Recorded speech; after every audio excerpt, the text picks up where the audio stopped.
Hey guys, so I have a baby and he's over there being loud, so if you hear him, I am sorry. But I just thought I would make a video for dance tips on creating a well choreographed routine. This can be for performing, for competition, just for fun, anything like that. So I'm a Utah dance judge. I am a dance instructor, and I've been teaching for over 8 years now and choreographing. I've been performing since I was like 5. I've been dancing my entire life. I've been dancing competitively. I was on the drill team in high school in Utah.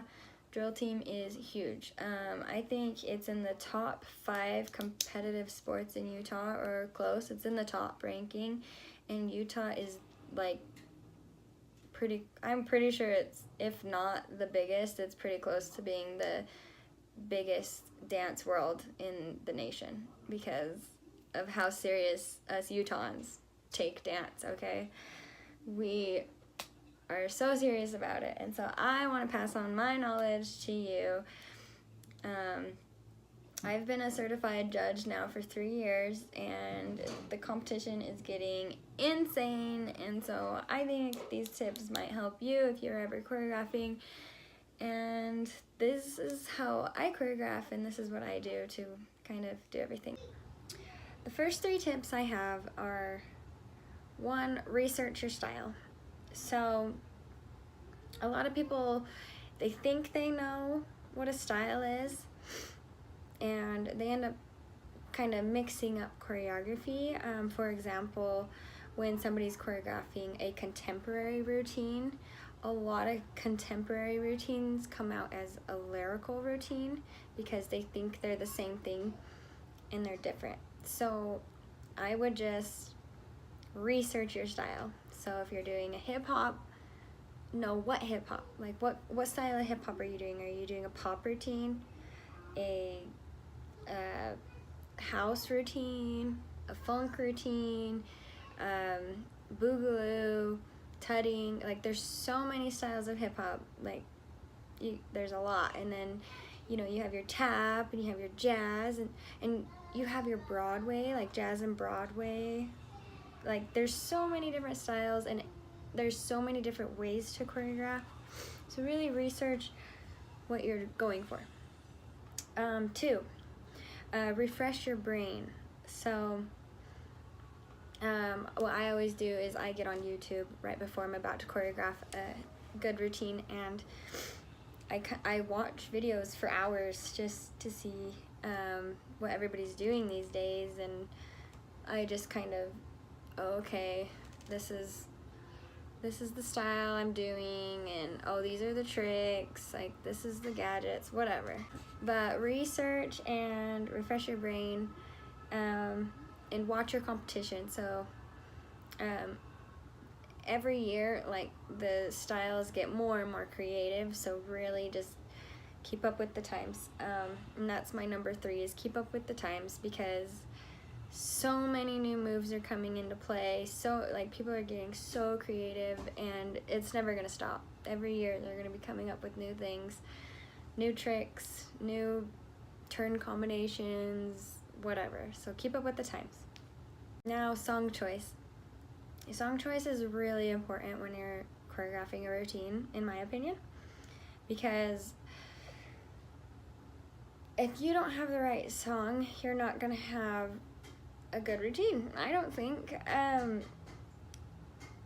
So my advice is to try to make sure you find a song that doesn't keep the same boring tempo, and it just kind of like stays monotone the whole time.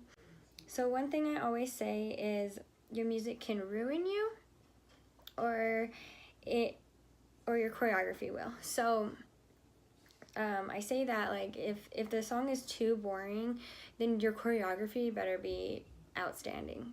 It better, like, really wake up your music, because, like, there's been really, like, don't get me wrong, there's been like songs where I've seen routines performed to music what is just like a person talking in a microphone, but they make the routine amazing, and it's freaking amazing because of the choreography.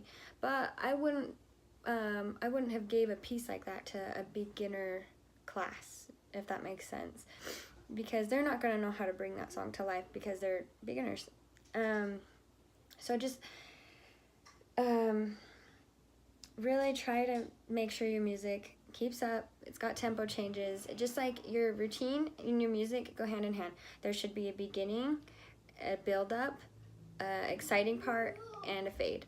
So I would say that applies to everything: music, dancing, if you're a singer, singing, whatever. Okay. Yeah,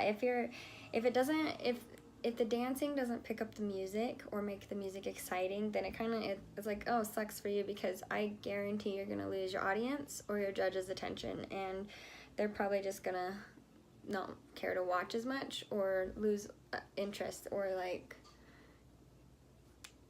there's so many times when I'm judging and I just kind of am like, I lose my focus and I start thinking about other things, and it's a bad thing, like, that's terrible to admit, but it happens, and it's because routines get so boring sometimes because they're not well choreographed. So really try with your song choice to make sure it's not too boring, and if it's not, overall, just make sure it pieces together. Song choice, I think, is important. Be smart with your music. Okay, another thing is formations.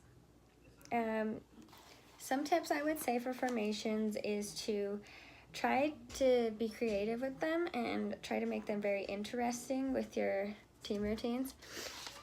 I think it's more fun to watch when you get to see them build cool formations, and it's also more fun to watch and see how they get into them. So also make sure all of your transitions are very smooth, because you don't want to have chaos on the floor. I cannot stand when I'm watching a routine. It just flusters me up when I see a girl running from one side clear over to the other side when she could have easily just slid into this slot over here. So try to be creative with your formations, but be smart with how you move into them. Something I also do is I base my formations off of height lines. So that way the visual is very clear, so you don't have a really tall person standing next to a really short person. I think that it throws it off. If you're just putting your good and amazing dancers in the front all the time, it's silly, because first of all, as a judge, we watch everybody. We don't just watch the front line. And so you're kind of like, I don't know, you're throwing off the visual by thinking, oh, I'm going to hide all my less advanced dancers in the back and just putting all my amazing ones up front, because as a judge, we're trained to watch everything. So when you're doing that, you're not helping yourself, and it takes away from your visual. So when you have your really tall dancers up front, it's kind of killing it, when you could easily clean up a routine just by having formations that make more sense.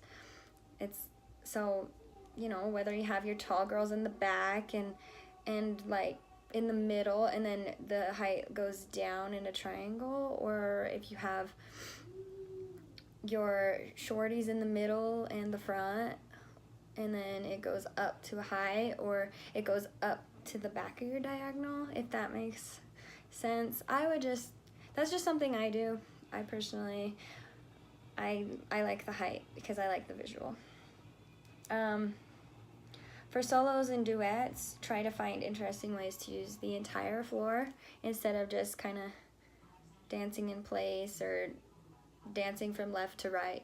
Go diagonal, go dance up in the front corner, and then roll to the back, and then roll to the other diagonal. Just maybe be more creative with that. And while transitioning, try not to use the same boring transition. So a lot of teams I've seen will just kind of like tuck and run, or they put their hands on their hips and they run to the next spot, or they just run in place. You know, if you can, like, slide to the next formation, or roll on the ground and get up to the next formation. You know, be more creative with it. Okay, another thing I would advise is keeping it cleaned up, keeping your routine cleaned up. So note that visual is everything, in my opinion. I really think if you want to keep your audience attention, it's all about your visual. Okay, avoid little messy movements like crazy arms and legs when they aren't necessary.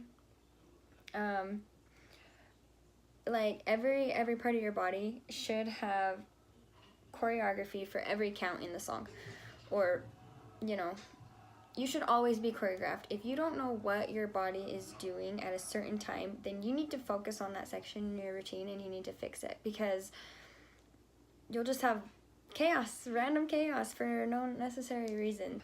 Realize the little things that you're doing. So like when your arm's like going above your head, is your arm slightly bent or is it locked out? You know, sorry, is it like here or is it here? Okay, when you're doing a hand movement, is your hand just going like this or is it flexed and moving? You know, like details. Just recognize every part of your body.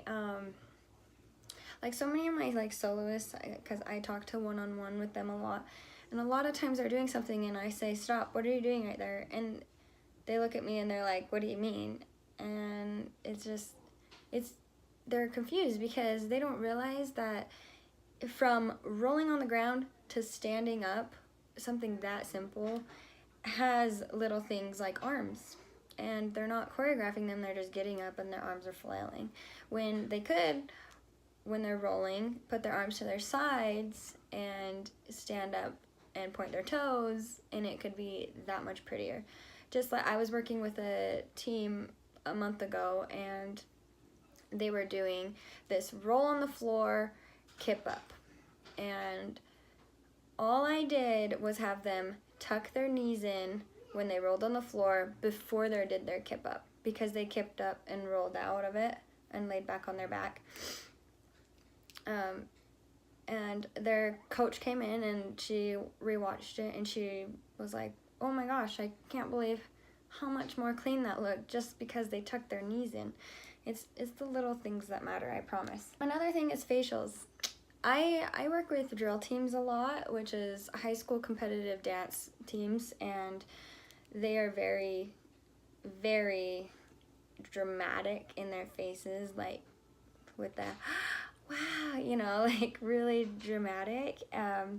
So when I talk to studio, they think that, oh, she's just drill team. Drill team's all about facials. But no, like when I'm saying you need your facials, you need your emotion. Like it doesn't matter where you're dancing, what you're doing, your face is gonna sell this piece, okay?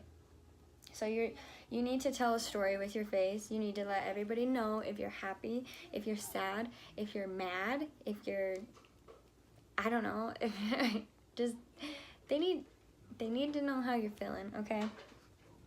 You need to engage your emotions and connect with your audience. You need to engage your emotions and connect with your audience.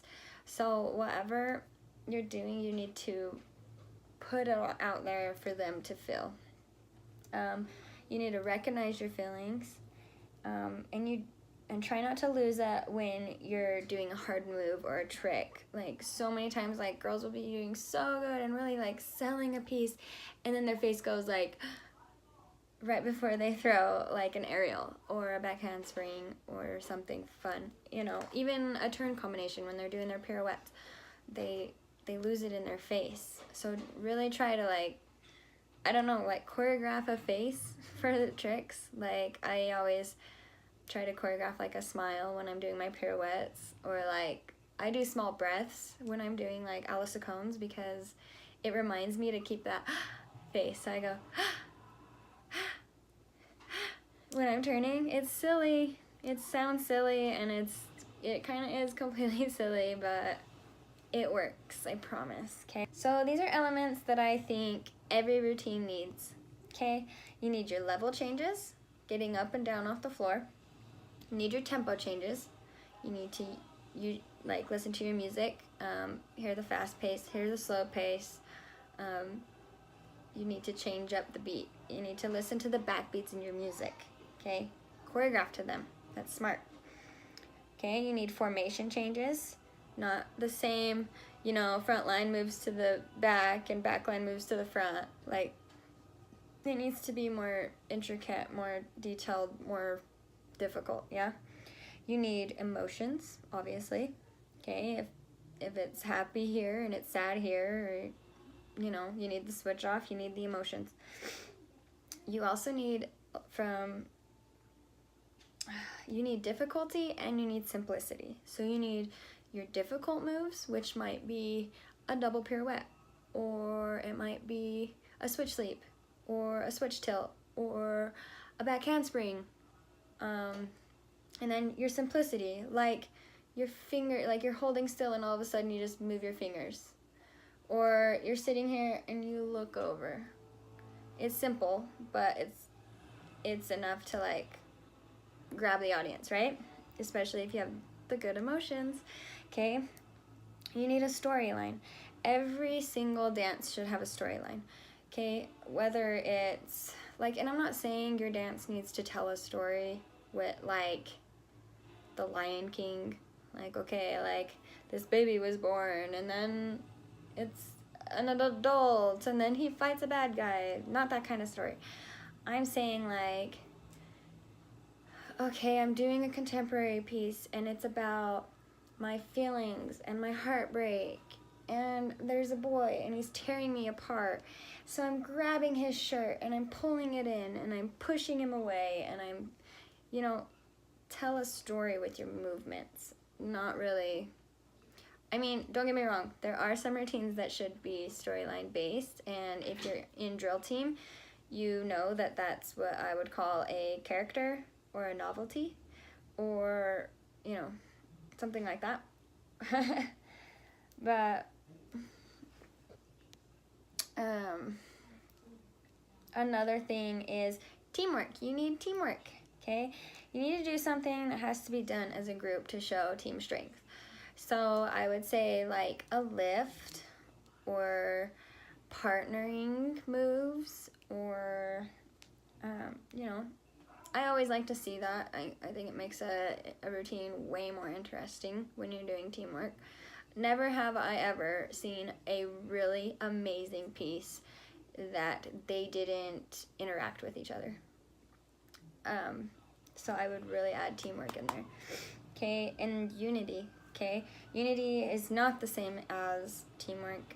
I would say unity is, can you all dance as one? Can you all dance as a team? Can you bring your moves together? Can you guys not necessarily match and be identical? Because don't get me wrong, I do love that, like being a drill team girl, I would definitely say I love matching, but as a studio coach, I would say everybody needs their individuality. And so with that, I would say more so when I say unity, can you dance together? Can you hit the beats together? Can you feel the music together? Do you have musicality, you know? Do you have team strength? Can you guys feed off of each other's energy? Is it there? Okay? Yeah, so those are my basic tips for creating a well choreographed routine. Don't get me wrong, there's so much more that goes into it, but for basics and just starting, like, those are some things you could know and go off of. I think choreography could make or break you. Yeah, it's, you know, I, like, nowadays I'm looking at all these routines and I'm just like, like, these combinations are so intense, and I feel like my competition is getting so hard out there, but it's making me want to be more creative. It's making me want to feed you guys more. It's really fun being a dance judge. I do get to see all these hard and very creative pieces, and I would just, I don't know, it's fun. But hope my tips work, and I love you all. Thank you for watching.